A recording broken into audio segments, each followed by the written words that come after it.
Mirë jemi rikthyer në këtë vëndje të bardhëzisë ku do të flasim për problemet e shëndetit mendor dhe ato probleme janë të vazhdueshme, ne mendojmë se jemi të shëndetshëm. Janë më të rëndësishme se problemet ekonomike. Janë shumë më të rëndësishme, është e vërtet. Dhe ky emision gjithmonë i kushtohet rëndësisë. Tani ju mbasaj po i kushtoheni rëndësisë së kampionatit, rëndësisë së ndeshjes, se keni hallë si do dali Franca me Norvegjin. Po ç'keni ju edhe po fitoi Franca me Norvegjin, po ndiqni bardhëzinë atje. Po, kjo të paktën është e juaja. Kjo është e juaja. Është në studio me ne, vjen për herë të parë, shpresojmë jo për herë të fundit. Ne Beqiri ju në dashur, faleminderit. Një ndjekse dhe mike e dashur për ne, nëse kemi ftuar Turpion. Faleminderit për ftesën. Jam e kënaqur që keni ftuar sot. Faleminderit që jeni bardhësi sot. Valentina Galliu, që gjithmonë më pyet, pse më ftoni mua? Ka lënë Flora për bardhazinë sonte, imagjinoje të marrë rrugën. Shëfësh direkte sa të mbaroj lajmi bardhazisë. Ne nuk e dim që të ftem, po dim që ti je yll bote, kaq dim. Faleminderit. Dorian Meta. Ai është model. Model, nuk e di fare. Është model në sjellje në shoqëri. Mos përhapni panik. Model në shoqëri. Mirë se na Paniku është në protestë, këtu në studio s'bën panik, ne bëjmë vërtetat. Dhe një psikiatre, Fatbardha Xhani Muslimi, një mike shumë e vjetër e imja personale prej viteshe, s'ka ftuar Bardhën një në emision, po turpo nuk të vjen. Ja që doli dhe kjo, u zgjidh. Po e ftuan për një temë shumë të rëndësishme ama. Kur fillon edhe të merr koka pak erë, tani si ajroset. Tani ato probleme që ne ndoshta nuk i dim, nuk i konstatojmë, që kur fillojnë? Që kur fillon një trup, që një mendje në një trup të shëndetshëm të ngarkohet dhe të ketë probleme. Nuk ka një kohë të caktuar në fakt. Në çdo kohë. Në çdo stin. Në çdo kohë. Pra janë dhe fëmijët e riskuar, edhe të rriturit, edhe fëmijët. Po kur vjen pleqëria, shtohen apo ikin marrin. Kur vjen pleqëria më të shprehura janë çrregullimet demenciale. Demencat, të cilat mund Baba im vuante nga demenca, po. Dhe kjo vjen nga stresi, nga ngarkesa, apo janë çfarëdo? Demencat janë sëmundje degenerative në fakt, por që shoqërohen edhe me çrregullime emocionale, psikologjike, të cilat trajtohen nga janë njerëzit që përjetojnë emocione të forta që janë të predispozuar për të përjetuar një demencë në pleqëri ose në një moshë deri diku të thyer, si është një predispozicion gjenetik, i cili nëse ka dhe faktorët shpërthyes, faktorët e riskut, një gjendje emocionale më të shprehur, një ndjeshmëri më të shtuar. Janë edhe tiparet e personalitetit të individit që ndikojnë në shpërthimin e saj. Kur flasim për problemet mendore, janë të gjithë të predispozuar apo...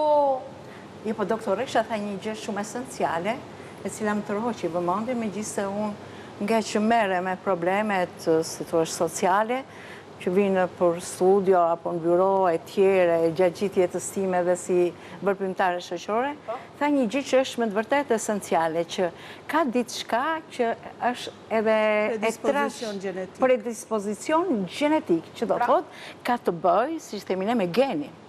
Domethënë njerëzit ndonjëherë thonë pse ndodhi kjo tek filani, qoftë fëmijë apo në moshën e rinisë apo dhe më vonë. Ndonjëherë ato janë gjendje të fshehura që janë ndikon, domethënë origjina e tyre, geni i tyre, nga babai, nga nana, dhe pas këto shenja të para dorë. Edhe pastaj kur në qoftë se krijohen kushte, ta sqarojmë pak këtë.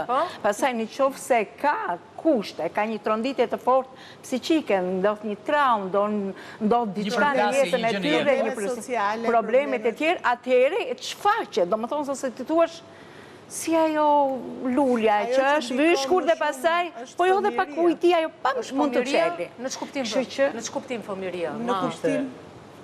Kishte të drejtë Nietzsche kur thoshte të gjithë jemi të çmendur. Domethënë, ai e thoshte në ana filozofike. Jo, po. Dorë edhe ti çmendur je? Po patjetër. Shiko, çmenduria... Do me të duhet ta pranoj dhe unë që jam e çmendur dhe Erioni që jemi të çmendur? Unë jam psikopat fare, me çfarë thuhet? Ne jemi të dalur apo lërë. Ne kot përpiqemi të mbajmë veten, po kemi dalur totalisht. Do me thënë, të gjithë jemi të predispozuar kundrejt kësaj gjëje. E vetmja diferencë është që në mekanizmat e problematikave që ndodhin në personë që kanë probleme të spektrit të shëndetit mendor, është që kalojnë për te dhe nuk kthehen. Do me thënë, e kalojnë fazën e logjikës dhe nuk arrin dot pastaj. Është vërtet fije peri ajo gjëja apo? Jo, vërtet, shiko, kur më fal. Për fjen e perit pyeta thënë. Fije peri është të parë stan thoshin që mendja është një kokër gruri. Po, sa do të thonë? Ka të bëjë më shumë me funksionimin e përditshëm. Sa këto çrregullime ndikojnë në funksionimin jetësor të përditshëm. Sa e dëmtojnë këto funksionin e jetës.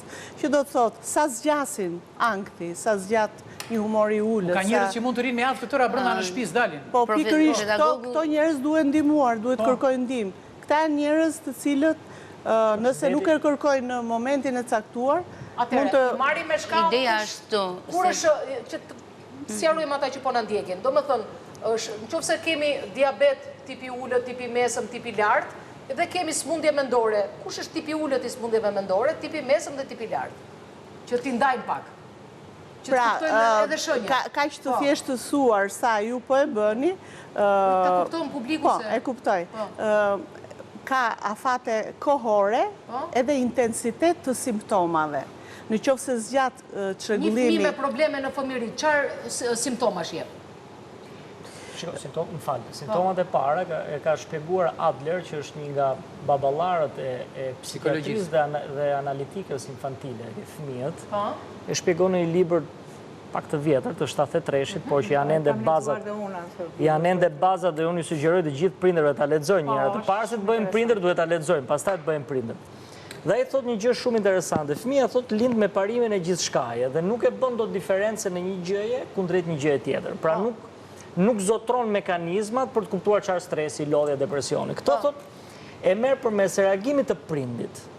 Që do të thot fëmia ngarkohet nga prindi. Kur prindi është i ngarkuar. Eksakte, pra transmetohet elementi i stresit, i lodhjes, i depresionit. Pra unë do të thoya stresi është minimalja, se e vuan gjithë. Shkalla e dytë është depresioni, pastaj kalohen në faza... Ankthi, krizat e panike. Faza klinike. Eksakte, pastaj aty është doktoresha që është më e qartë. A dhe një gjë tjetër, që kurse lind një fëmijë, donuesit e parë janë prindrit e tij. Pse?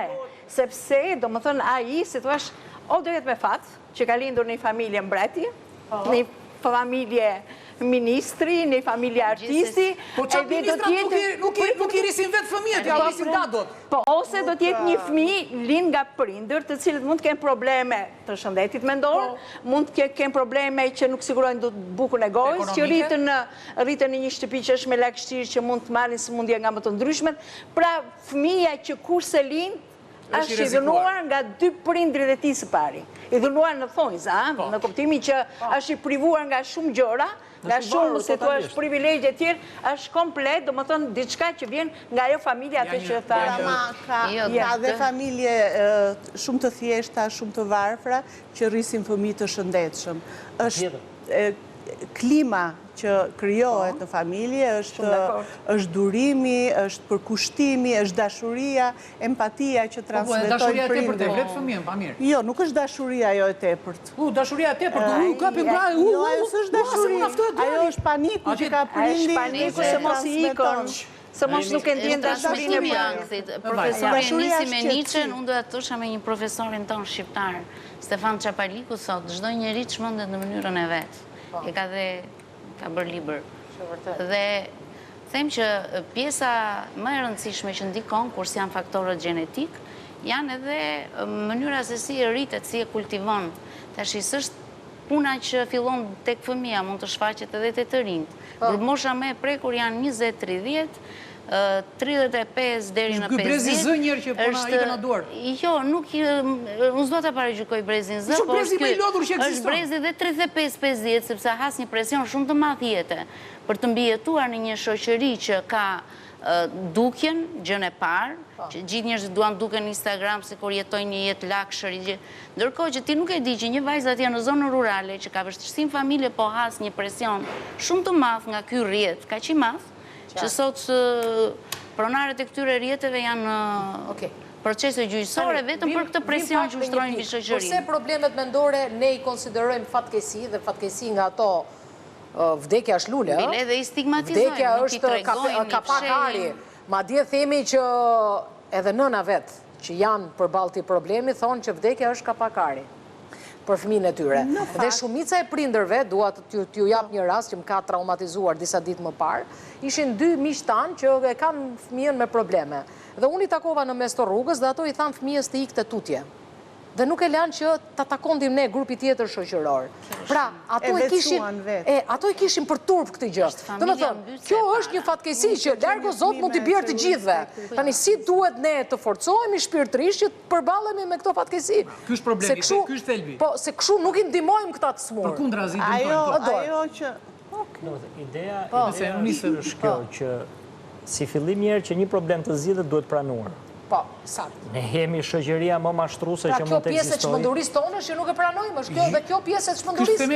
Ne jetojmë me këtë gjë. Do me thënë, shiko, shoqëria, se themi shoqëria jonë se me të tonën do merrem. Ne jemi shoqëria. Ne jemi, sakt. Po, kjo problematik nuk është vetëm këtu. Është edhe në Europë. Jo, bota nuk e ka, ja. Në botë ke... Si numra e ka.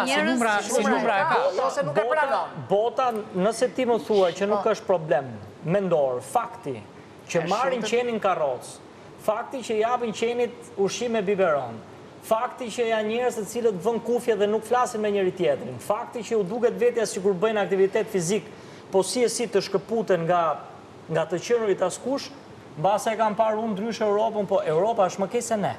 Ne ende flasim pak me njëri tjetrin. Në përqindje po Ornela po thot, ata e pranojnë. Unë nuk e di se e pranojnë. Se ky është problemi që kemi ne nuk e pranojnë. Po ka lidhje dhe me skizofreninë e sëmundjet mendore. Është çështja që europianët marrin dhe pranojnë medikamentin.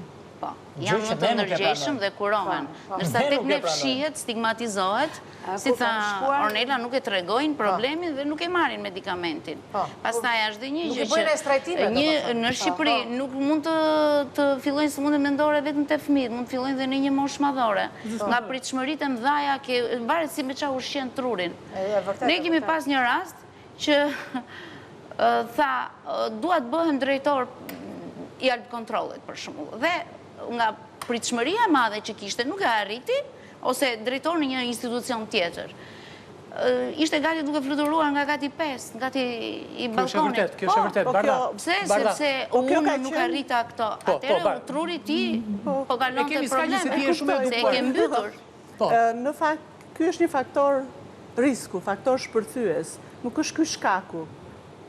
Donte të bëj drejtor dhe prandaj ishte gati. Pritshmërit në jetë janë të mëdhaja dhe tek të rinjt. Janë shumë të mëdhaja dhe kur ato nuk realizohen, ata kapin një trysni. Kanë presion, patjetër. Presioni varet si e përballon truri. Presioni është një tipar i kësaj lloj situate, se ajo është situata më rënd kur kërkon të bëj është tentativë suicidale. Të dënoj veten, të vrasë veten. Po, është tentativë suicidale. Unë mendoj që për sa i përket stigmatizimit, në Shqipëri shoh ndryshime, unë si psikiatre.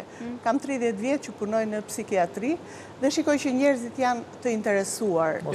Vetëm këto vitet e fundit? Mos poshtohet? Realisht nuk... Poshtohet. Po, të dua ta shpjegoj pak më lini. Në rajon ishte maksimale Shqipëri. Pra, është shtuar numri, qoftë në Shqipëri, qoftë edhe jashtë Shqipërie. Kjo ndodhë sepse presioni është shumë i madh psikologjik.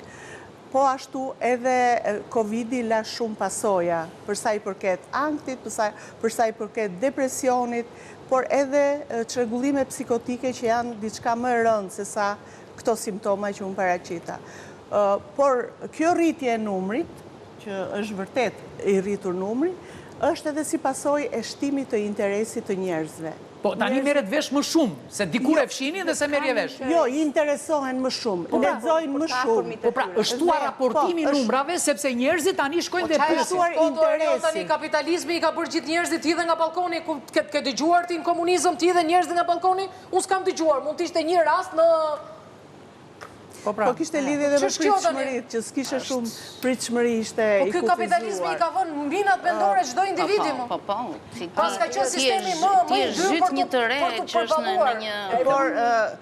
Por dua të them që nuk është vetëm rritja absolute e numrit të personave. A është e vërtet apo jo, në komunizëm kishim këto shifra? Atëherë funksionon edhe spitali Budallëve, na falni për spitali personave me metamendore. Po si ishte kështu si familja, sepse ka qenë atëherë funksionon apo jo? Ndoshta nuk kemi shumë interes që ta krahasojmë me atë periudhë, po përsëri përderisa flasim për të njëjtin popull dhe ka një ndryshim vetëm në 30 vite, mund të t'i referohemi asaj kohe. Asaj kohe jeta ka qenë, si thuash, më kuadratuar, organizuar, e kufizuar, ishte me survejim, ishte nga shteti, ishte nga organizatat. Ne ushqenim mendjen sigurisht jemi populli më i lumtur në botë. Jo, si ishte. Po ashtu ushqenim në mendjen. Ashtu ushqenim dhe truri vazhdon. Ne kemi gjithë në mendja. Sepse i kemi ushqyer keq mendjen. Ja ta them deri në fund ide. Domethënë ishte si thua një shoqëri më e organizuar, e survejuar, kishim shumë faktor ndikues për mirë, kontrollues, sepse një fëmijë, nëse nuk ishte mbështetjen e dur nga familja, kishte xhaxhan pranë, kishte dajin, kishte hallën, kishte komshin që kishte 30 vjet me të, pra ka qenë një shoqëri më solidare, ka qenë më organizuar. Kështu që edhe në qytetin tonë ne dinim që ishte njëri që biles etiketonin të tjerët, budallai i qytetit, domethënë, por ishin me numër, ishin këto gjëra. Faktikisht, nuk flasim vetëm për Shqipërinë, por flasim edhe për Europën, gjithnjë trajtohen edhe në mediat e ndryshme në gjithë Europën, apo edhe në Amerikën, Europën e kemi shumë afër. Kam një pyetje. Ka ndonjë kufit i qartë me stresit dhe problemeve klinike të mendjes? A ka ndonjë që ndan? Stresi zgjatur them që besoj se e çon në probleme klinike. Nëse një stres zgjat disa javë, disa muaj dhe të pengon në jetën e përditshme, atëherë është futur në grupin e çrregullimeve. Nuk është më një stres i zakonshëm. Po mirë, doktoresha, si e kuptojmë ne këtë gjë? Se për njerëz vërtetës ju 5 kokra keni ngel atje ke spitali.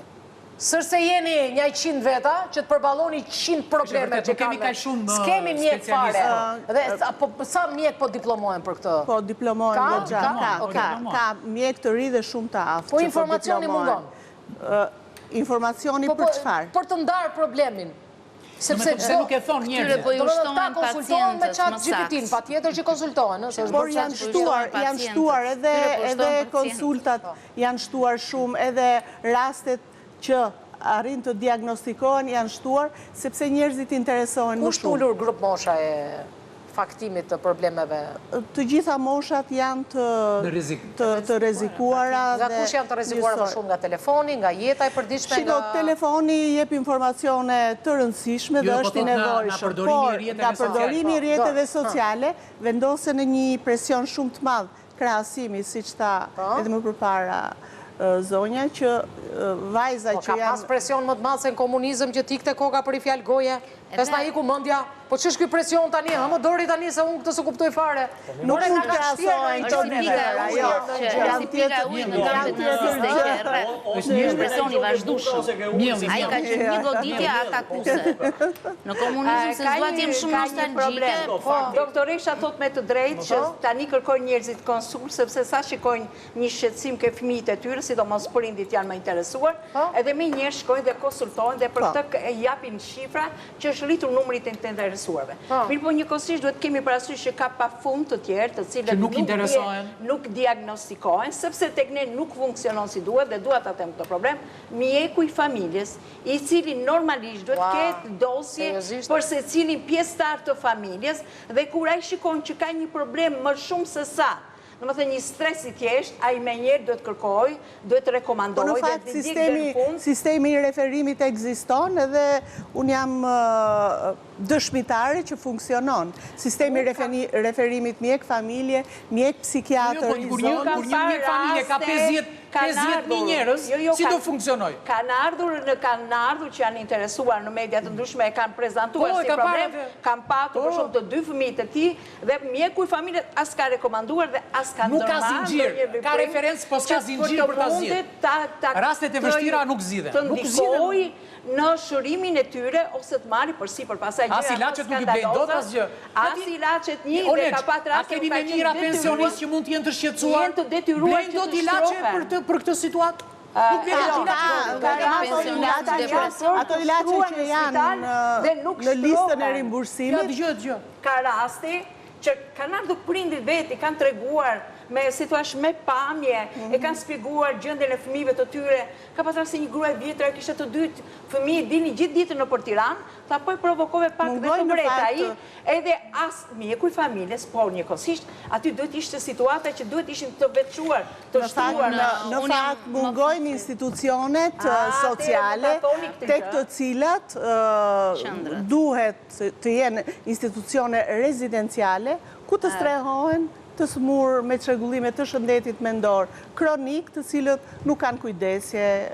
Unë mbaj mend komunitetin e Helsinkit që ka bërë para një 2 vjetësh një deklaratë, Komiteti e Helsinkit i drejtave të njeriut, nëzori deklarat që në spitalin e Elbasanit një dhomë 45 metra katror rinin një 100 të sëmur, aq dyndje, dhe ishte shumë... është problem bi popullimit, ishte shumë problem mi menaxhimit. Ata s'marin asilaçe se kemi bërë... Në ditën e sotshme i ke në për rrugë. Për shembull, në Tiranën e Re është një zonjë që ndot njerëzit kur kalon dhe duhet të jesh shumë e kujdesshme. Ti hidhet para kofon ose makinës dhe janë kontingjent që duhet të strehohen në qendra sociale rezidenciale, të cilat nuk ekzistojnë. Për një person të sëmur mendor që të është hedhur në kofon e makinës, që ti s'ke si e përballon. Rreziku më i madh nuk është i këtyre që dihet, po i këtyre që fshihen. Shumë e vërtet. Shumë e vërtet. Tani, nëse do flasim për probleme mendore, kontrolloni bukën dhe ujin, aman të keqen se... Po bukën e kemi heq nga menuja fare s'po ham. Atë konsumojmë për ditë se nuk ka mundësi, këtu duhet hidhet diçka, se ndryshe i bide që duhet ishim më të qetë dhe më normal. Nuk kemi të qetë, ka të drejta. Unë mendoj 2 gjëra që janë problematike. Para, mbas viteve 2015, ka filluar ideja që vetëm ti je më i mirë dhe mund t'ja dalësh, vetëm je gjithçka, vetëm je në majën e Everestit, pra fjala vetëm përmendet aq shpesh se është marrë nga India e largët, po ata bëjnë yoga e yogi edhe kanë sensin e të vetmes ti dhe universi, jo vetëm i mbyllur në... Ti mund t'ja dalësh. Bravo, ti mund t'ja dalësh. Fjalia ti mund t'ja dalësh, vetëm është vrastare, sepse shiko, truri nuk e bën diferencën e reales nga imagjinata. Po të rim t'i themi vetës tonë të Shqipër një 10-15 Po, je mbret, të duke vetja si mbret. Del nga këtu, del mbret. Po, vetëm ditë derë qik plerat në një moment. Nuk ka rëndësi, po. Si puna të taksistit. Kur një shoqëri bombardohet vazhdimisht, me afton të hapim rrjetet sociale, ke gjithmonë këto sloganet e guruve që ja kanë arritur vetë. Po që bie në sy edhe në rrjetet sociale bie në sy ku kanë qendime. Të riun e bombardon, sepse i riu nuk ka mekanizma kontrolli.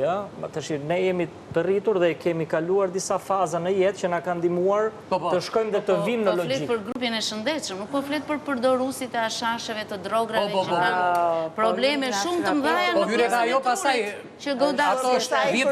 Po të rinj nga me çrregullimet të shëndetit mendor, hormonet, sigurisht që ndikojnë të gjitha, edhe dieta ushqimore dhe hormonet që mund të marri, sepse janë çrregullime të neurotransmetuesve, të nivelit të dopaminës, serotoninës, dhe unë vërej një gjë që kur filloj edhe, ja thash edhe Erioni, kur vinë rastet për të trajtuar vinë bashkë me familjarët, po janë të smur të niveleve të ndryshme intelektual, dhe unë kam filluar t'i shpjegoj që shiko është një ndryshim biologjik, ndryshon niveli i dopaminës, quhet një lëng që është në trurin ton, quhet dopamin. Ata të dëgjojnë me vëmendje dhe kuptojnë në fundit që kjo nuk është diçka e tmerrshme, diçka ideale që ekziston pa ndonjë bazë kimike, biologjike. Kjo ka diçka që ndodh në trurin ton dhe pikërisht aty ai bindet që të marrë mjekimin, sepse duke marrë mjekimin, a i zëvëllëson diçka që i mungon. Dhe ky psikoedukim bëhet edhe në pranit familjes, duke i treguar familjarit se sa i nevojshëm është ai për t'ju ndjerë pranë, jo për t'i thonë ti ja del vetëm, ose s'ke gjë se kaloj, jo, ti më ke mua. Se kjo është shkatrimi familjes, kjo është kastile kjo. është dashuria. Po familja është familja e vetë. Ose të zhvillon, ose të shkatron. Dhe e dyta është që po keq interpretohet përdorimi i lëndëve narkotike si një element shkak i kësaj gjë. Jo. Do të thënë njerëzit që shkojnë ke lëndë narkotike kanë probleme vetë, ajo është zgjidhja. Është sikur ti si adet për diçka i futesh alkoolit. Kur ti nuk arrin të bësh diçka. Pra statistikisht flas, pastaj. Jo, edhe në klinik ndodh që të vjen me i varur nga alkooli nga droga dhe në fakt a i vuan nga një çrregullim psikiatrik. Është pasojë marrja e drogës. Mjafton pastaj. Ashtu siç ka raste që mund të të çojnë në probleme të shëndetit mendor, ashtu ka dhe raste që shëndeti mendor është ka probleme të shëndetit mendor dhe ai ka bërë vetë dhe një ngarkesë tjetër, e merr këto narkotike për Dori te kjo vetmia që the ti, këto vetmia e të moshuarve. Çfarë do t'i thojë dikush që po lufton në heshtje me veten, Dori? Çfarë do t'i thojë dikujt? Çfarë do t'i thoja unë dikujt që lufton në heshtje me veten? Drejtoju pa kamerës edhe m'ia thuaj pas. More jeta është një. Kërkon ndihmë, atë do t'i thosh. Jeta është një. E vetmja gjë që mund të bësh është ta jetosh. Vetëm kur po ka probleme po është me vetveten ai në heshtje, nuk ja thoj dot asnjëriu. Duhet folur. Duhet filluar të flasësh me veten në pasqyrë. Dashuria e familjes është gjithçka, një ambient i ngrohtë. Proceset e kalimit se këto do të thoja. Proceset e kalimit të një sfide duhet nisë nga vete. Duhet se është problemi që ne themi kështu. Kemi një shqetësim në shoqëri që po shtohet numri njerëzve me shqetësime. Tani problemi bazik është familja me probleme. Ka familje ku prindrit janë problemi më i madh. Çfarë do bëj ai fëmijë kur si ka prindrit? Këto janë gjëra. Po kur ke pensionistët që i ke vetëm ti shumicën e pensionistëve. Tani çfarë pret na ata jeton vetëm i sill. Pensionistë në depresion të thellë shikon kudo në për rrugë. Unë i shikoj dhe i kuptoj që duhet të flasësh me këto njerëz. Unë i provoj për ditë. I thras familjarët, ata rrin jashtë dhe unë i them hajde, do flasi vajza dhe djali në prezencën tënde. Sepse ti nuk e ke dëgjuar, duhet ta dëgjosh pse ai është kështu sot. Duhet i qëndrosh afër, duhet i japësh ti mjekimet, duhet i thuash vazhdimisht që e do, duhet i thuash që është afër teje. Kjo i shëron më shumë. Vrastarje, shoq se më ka lodhur kjo gjë dhe duhet ta them. Boll i bindet njerëzit që gjithçka është e detyruar kundrejt tyre dhe që dashuria është lule dhe trëndafila dhe të duam njëri tjetrin. Nuk është lule dhe trëndafila. Atëherë jeta i ka të gjitha. Jeta është makabër, është vështirësi, është luftë. Luftojnë 250 që ta duash atë. Të jeni fëmijët ushtar në luftë. Po pëlqen kjo. Jam dakord me këtë. Është një garë mes 250 milion spermatozoidëve dhe del një. Që aty fillon lufta. Luftë mes depresioni që te luftë mes tojzave, që do të thotë? Nëse ne themi po sepse ti je shpirti i mamit, zemra mamit je mbreti, e themi pastaj 18 vjeç ka dalë qullac. Se ne themi shpirti i mamit, zemra mamit. Po s'është kjo dashuria. Kjo është egoizmi, kjo është ambicia që ne e transmetojmë. Nuk është kjo dashuria. Dashuria është ti thuash ti bëje dhe mua më ke këtu, unë jam praparoja. Ti bëj gabime dhe mua më ke me krah hapur për të thënë unë jam këtu. Kam një mirën tim, një kolegë të nderuar, është për kujdesin. Shumë i njohur në botën e mjekësisë dhe më rastisi të flisja para disa ditëve, ai kishte një sebeb, u folëm, i them unë, Mikelin ku është? Mikeli është djali vet. Mikeli dje tha bëri 18 vjeçë dhe ka ikë nga shtëpia. E dëbova më tha mua. Është suedese. I thash unë, ka të tjera kushte sociale ai Mikeli tani mos të ndalim në emra për emigracioni, ne kemi pasur në fakultet. Nuk ka lidhje me procesimin.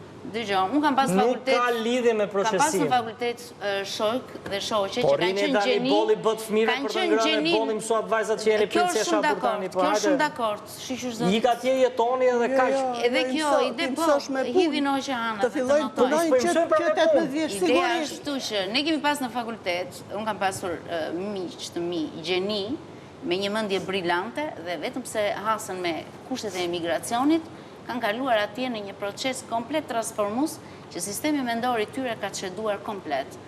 Janë shumë faktor, do të thënë emigracioni, presioni i jetës, të mbijetosh në këtë shoqëri të zhduar. Është një problem që ne të shprehë edhe ty. Po në këtë po bisedoj.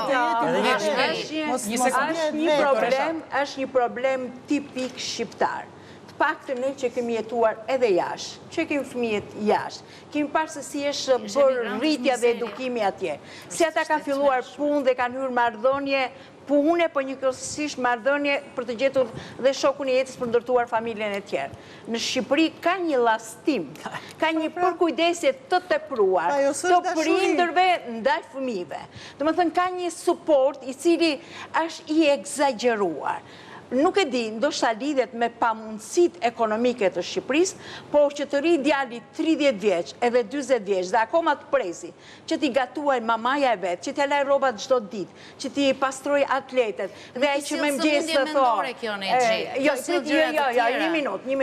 Unë po them se është mallkim ti është emigrant. Shiko, është tjetër, po s'ym ke emigracion. Disa vuajnë ato edhe disa shiko, nuk po kalojmë ke emigracioni, tani po flasim për Shqipëri. Po ne ngelëm duke sharë vetëm Shqipërinë. Po jo, unë po them në Shqipëri është ky defekt në krahasim me botën jashtë, e cila kur mbush fëmia 18 vjeç, ka dhe mbështetje natyrisht të shtetit që mund të marrë një shtëpi më vete, ose student, ose hyn në marrëdhënie pune, dhe ai situash bëhet më i vetëdijshëm dhe ndeshet përballë problemeve të ndryshme. Tani për shqiptarët ka një gjë tjetër. Për shqiptarët që ikën emigrant, natyrisht ikën nga një botë ku gjithçka ishte brenda fshatit të vet, brenda kullës së vetë, shtëpisë së vetë, afër xhaxhajn, hallën, tezën, dhe ikën dhe fëmijë 14 vjeçë, 16, dhe vajtën përpara një bote që nuk dinin as gjuhën, as ku ishin institucione të tjera, ja dolën.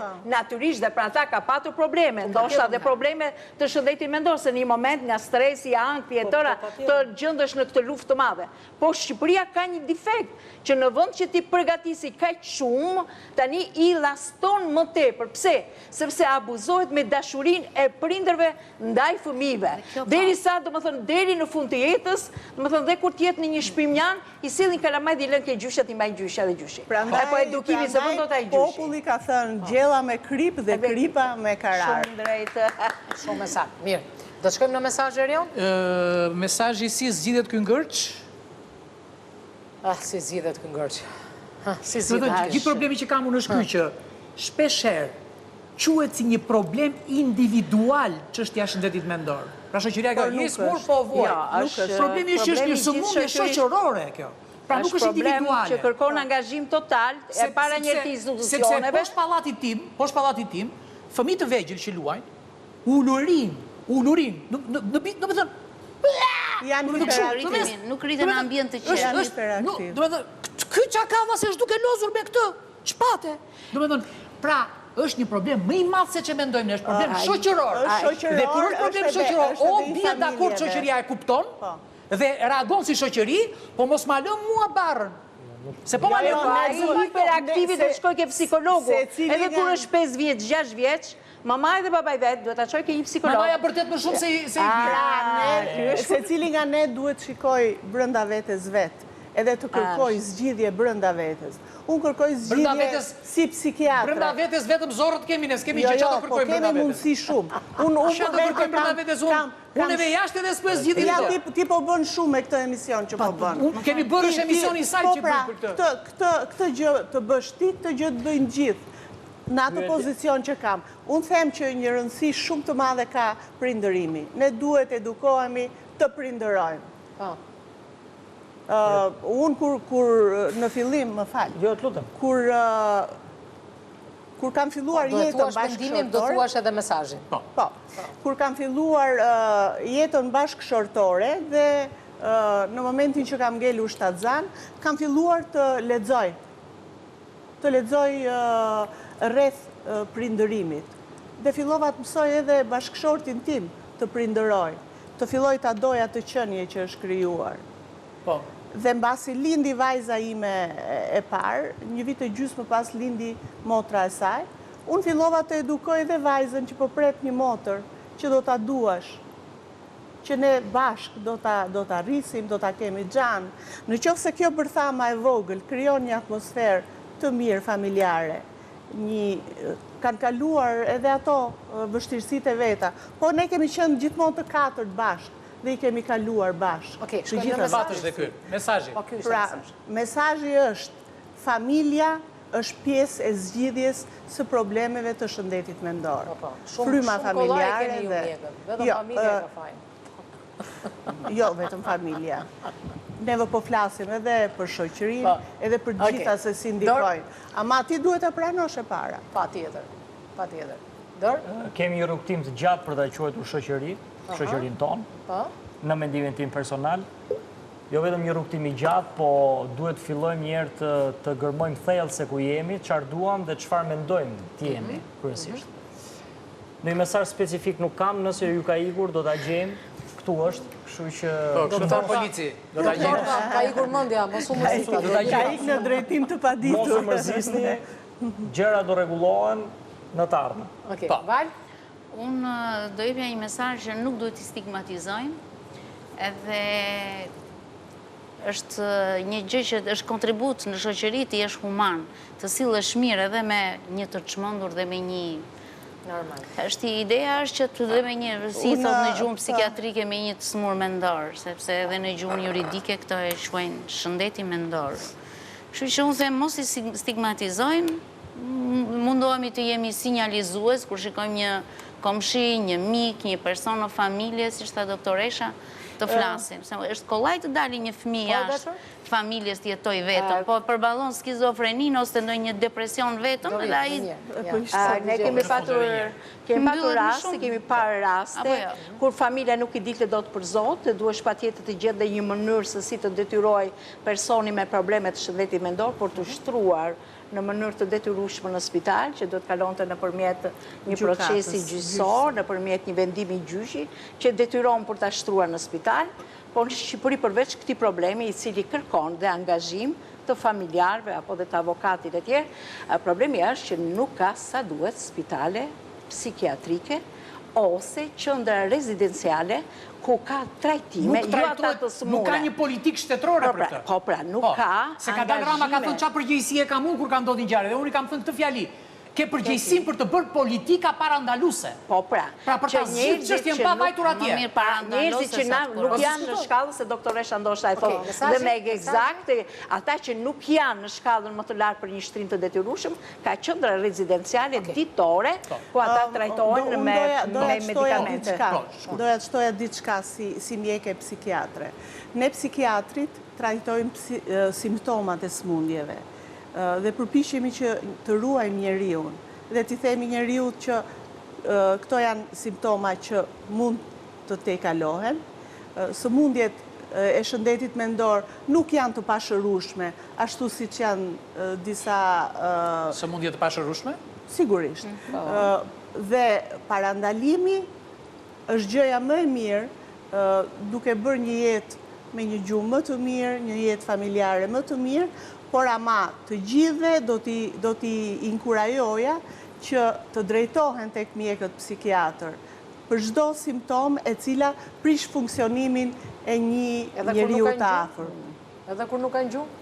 Edhe kur nuk kanë gjumë. Mos u shqetëso se më shumë se more burra ke farmacisti se thon, po shkojmë ke farmacisti se s'kan gjumë. Është bërë farmacisti si doktor. Më shumë se muren burrat se sa gratë. Në spitale këta kanë 2 burra me 1 grua në përqindje, më duket. Më mbyllëm. Duke falënderuar miqtë e ndershëm, e nderuar.